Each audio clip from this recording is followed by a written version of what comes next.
Olá! Tem início agora o Ministério Público em Ação, programa com foco nos direitos do cidadão. Hoje, nosso destaque são as eleições 2022. Vamos explicar como o cidadão pode contribuir ficando atento e denunciando fraudes e crimes eleitorais. E mais, alienação parental. Você já ouviu falar sobre esse problema que é muito comum em diversas famílias e causa sérios danos às relações entre pais e filhos? Também vamos falar sobre a água encanada. Água com qualidade é um direito de todos. Saiba como identificar problemas e a quem denunciar. Eu sou João Lino Cavalcante e esta é uma produção do Ministério Público do Tocantins em parceria com a TV Assembleia.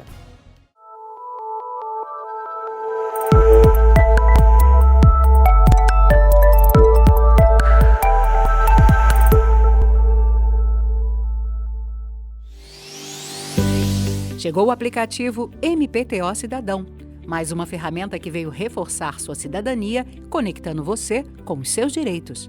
Com ele, é possível fazer denúncias, acompanhar o andamento de procedimentos, protocolar documentos, emitir certidões, conferir as últimas notícias, encontrar uma unidade do MPTO mais próxima, entre outras funcionalidades. Acesse e se comunique com o Ministério Público de forma segura, ágil e prática, a qualquer hora. Se os seus direitos foram violados, a solução agora está na palma da sua mão. Registre denúncias e acompanhe de forma online todo o andamento da sua reclamação. Baixe gratuitamente o aplicativo MPTO Cidadão, disponível nas plataformas Android e iOS. O cidadão está nas ruas onde acontecem de fato as campanhas eleitorais. Por isso, todos podem contribuir com os órgãos de controle, identificando fraudes e crimes eleitorais e denunciando as autoridades. Acompanhe detalhes sobre esse assunto no nosso quadro MP Entrevista.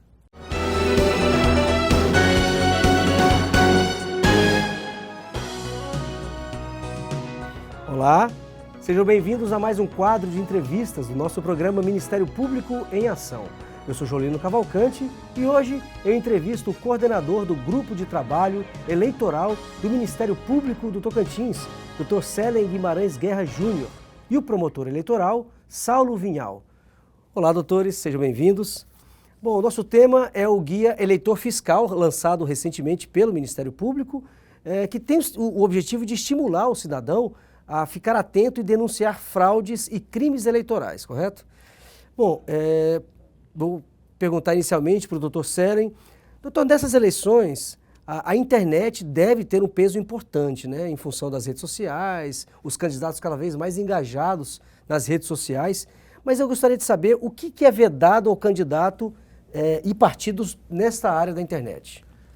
João, com esse papel cada vez mais importante que a internet tem desempenhado nas eleições, foi necessário que a lei regulamentasse melhor o uso das mídias sociais, estabelecendo algumas proibições.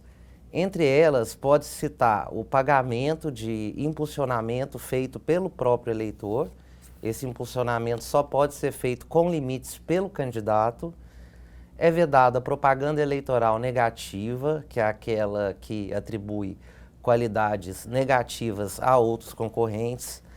É vedada a divulgação de propaganda sem menção direta ao valor de custo, bem como outras vedações. Doutor, ainda nessa área, gostaria de falar sobre as fake news. Elas são proibidas ou não aqui no Brasil? E existe uma legislação atualizada sobre isso? João, na verdade, não existe algo que denomine fake news como tema legislativo, mas existe sim uma regulamentação. Quando um candidato tem contra ele veiculado algum fato manifestamente inverídico, sabidamente mentiroso, ele tem direito à resposta, nas mesmas proporções da ofensa que ele sofreu. E tem também um crime no Código Eleitoral que tipifica as fake news com outro nome, né? São notícias falsas sobre as eleições. Então, assim, caso ocorram, como a gente viu, não só no Brasil, mas também nas eleições norte-americanas, na eleição de Trump, foi um assunto muito muito pautado, inclusive na eleição do Biden, o último presidente eleito, é um assunto recorrente, né? Então existe pelo menos uma normativa que trata desse assunto, né? Existe, é uma tendência e o mais importante é que a gente saiba diferenciar o que é a avaliação política do cidadão, que pode até usar termos duros para qualificar o seu político, dos termos que os políticos usam para se referir aos concorrentes. Estes, sim, devem estar vinculados à verdade. Perfeito. Agora passa a palavra para o doutor Saulo Vinhal. Doutor, sobre o eleitor, especificamente sobre o eleitor, que limites ele tem em suas manifestações na internet, no apoio e na crítica aos candidatos? Vale tudo? Não vale tudo. O primeiro parâmetro basilar, é o bom senso.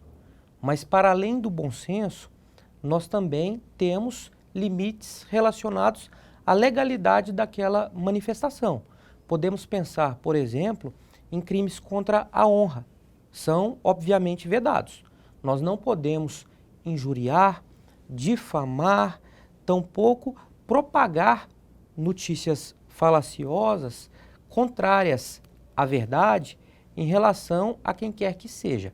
Então, há sim esses limites legais, isso deve ser observado, é bom que seja observado, e a tendência, de toda forma, não havendo uma distorção grave, é que se permita o livre debate para que o eleitor possa chegar à sua conclusão, ao seu juízo de valor a respeito de cada candidato e fazer a sua opção na urna na hora do voto. E a gente retorna com uma pergunta do telespectador. Vamos acompanhar. Quais são os crimes eleitorais mais comuns no Brasil? Doutor Célio, eu gostaria que o senhor respondesse essa. Pois não.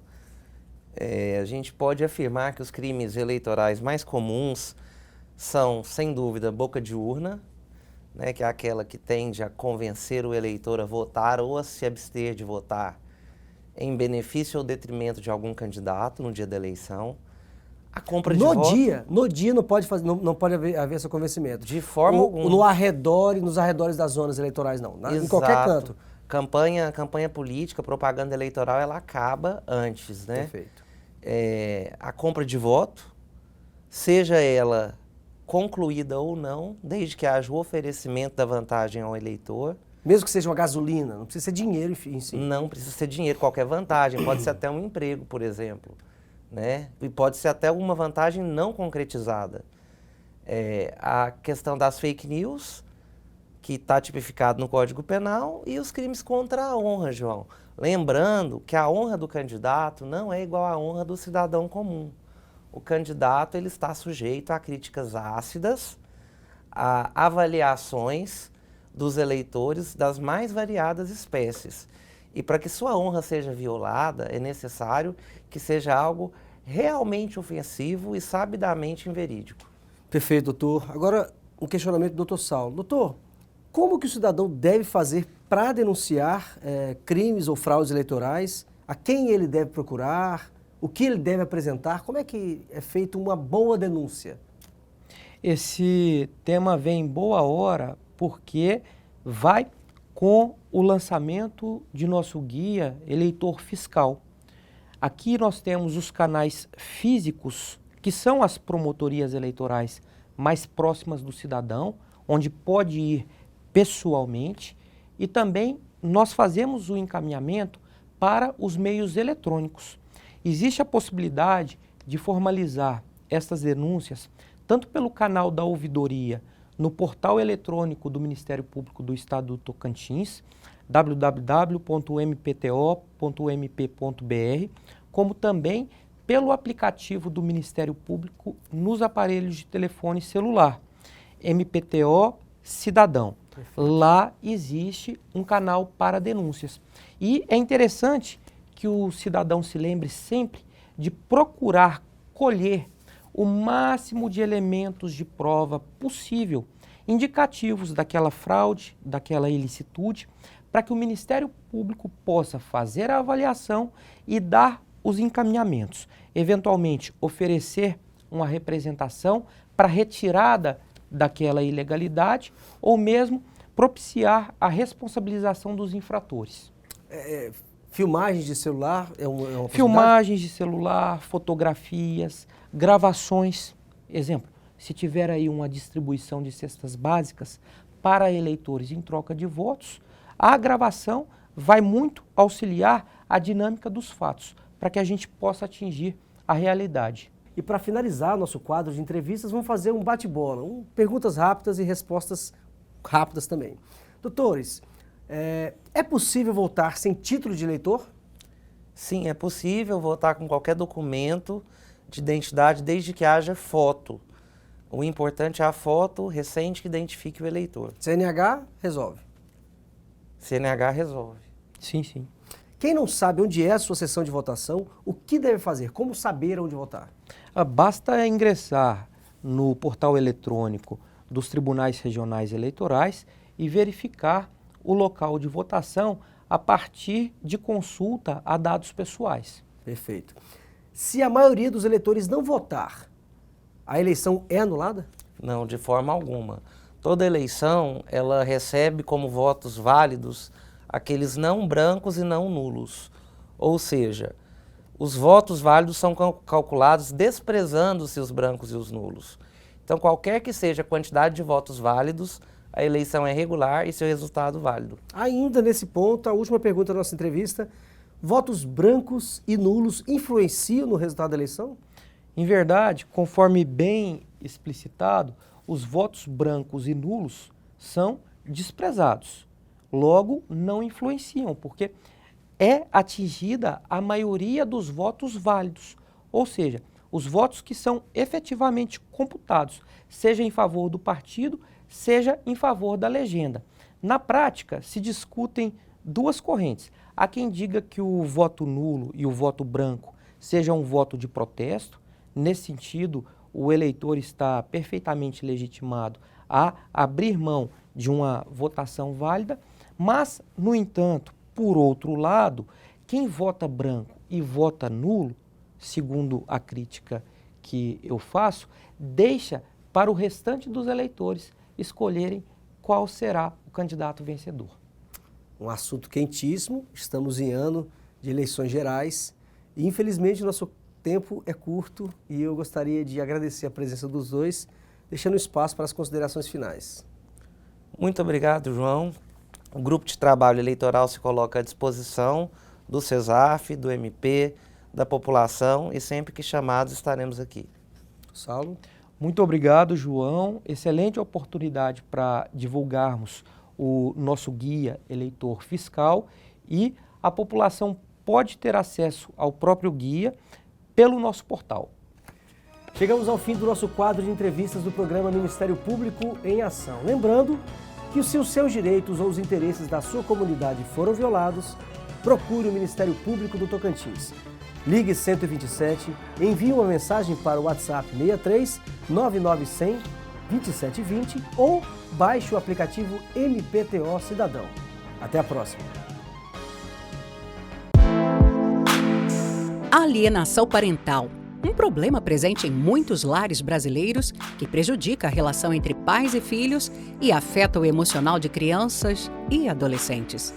A alienação parental acontece quando um familiar influencia a criança ou adolescente a se afastar do pai ou da mãe, falando mal desse genitor e fazendo surgir um sentimento negativo que prejudica os laços de afeto. A alienação parental costuma ser praticada pelo pai ou pela mãe que tenha ficado responsável pela guarda da criança após o processo de separação ou divórcio. Mas também é praticada por outros familiares e por pessoas que tenham a criança ou adolescente sob sua autoridade, guarda ou vigilância. Existe uma lei federal que trata da alienação parental, a Lei número 12.318, de agosto de 2010, que define meios para detectar essa prática e para restabelecer a convivência familiar. O Ministério Público, que zela pelos direitos da criança e do adolescente, sempre participa do processo. O período de estiagem chegou e com ele as queimadas, que trazem sérios prejuízos ao meio ambiente e à saúde humana. O Ministério Público atua no combate às queimadas ilegais em articulação com outros órgãos. Saiba mais agora, com a palavra, o Procurador de Justiça José Maria da Silva Júnior.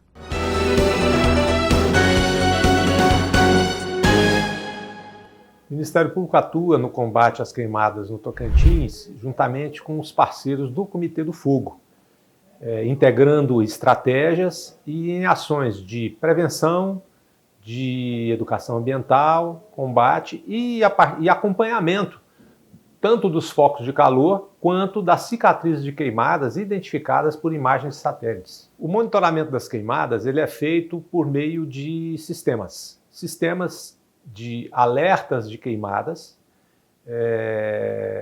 a partir de focos de calor, quando então isso é georreferenciado, checado com outros sistemas e identificado o local. Quando é possível identificar o local, a gente se faz, melhor dizendo, a integração de informações com outras bases de dados e é possível identificar se isso está ocorrendo numa propriedade rural, se está ocorrendo em uma unidade de conservação ou em terras indígenas. Em cada comarca do estado existe sempre uma promotoria de justiça de portas abertas para o cidadão. Conheça agora a unidade de Paraíso do Tocantins.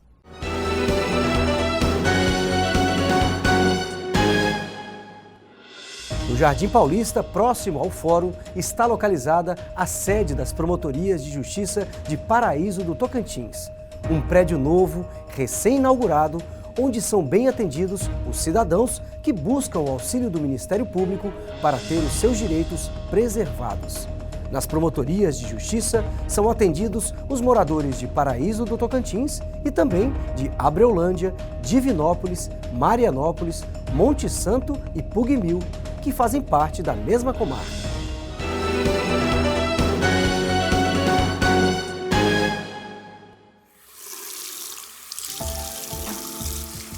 A água que chega à torneira dos consumidores precisa ser tratada pelas companhias de saneamento e obedecer parâmetros de qualidade de ordem química, física e biológica. Isso garante um produto apropriado para consumo humano que não ofereça riscos à saúde da coletividade. A água imprópria pode causar doenças como diarreia, cólera, hepatite A e febre tifoide. Fique atento a alterações na cor, no sabor e no cheiro da água que abastece sua casa e sua comunidade. O Ministério Público do Tocantins defende os direitos do consumidor em causas que envolvam a coletividade e pode ser acionado em situações de ineficiência no serviço de abastecimento de água. Para falar com o Ministério Público, ligue 127. Acesse www.mpto.mp.br ou utilize o aplicativo MPTO Cidadão. Chegamos ao fim de mais um programa Ministério Público em Ação.